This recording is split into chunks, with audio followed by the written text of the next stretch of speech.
Continuous buildings ஏரியாவில் இருக்கிற மிகப்பெரிய டிஃபிகல்ட்டி என்னென்னா, ஆல்ரெடி எக்ஸிஸ்டிங்காக ஒரு பில்டிங் இருக்கும், அதை ஒட்டியே நம்மளோட பில்டிங்கை வந்து நம்ம இப்போ கட்டுவோம். ஃபார் எக்ஸாம்பிள், இப்போ இந்த பில்டிங் பார்த்தீங்கன்னா ஆல்ரெடி எக்ஸிஸ்டிங் பில்டிங்காக இருந்துச்சு.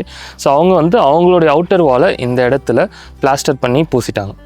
இப்போ இதை ஒட்டி நம்ம வந்து ஒரு வால் கட்டும்போது, இதை ஒட்டி தான் நம்ம கட்ட போகிறோம். ஸோ அதை ஒட்டி கட்டும்போது நம்மளால் வந்து இந்த வாலோடைய அவுட்டர் சைடை பூச முடியாது, ஒட்டி நம்ம கட்ட போகிறோம்.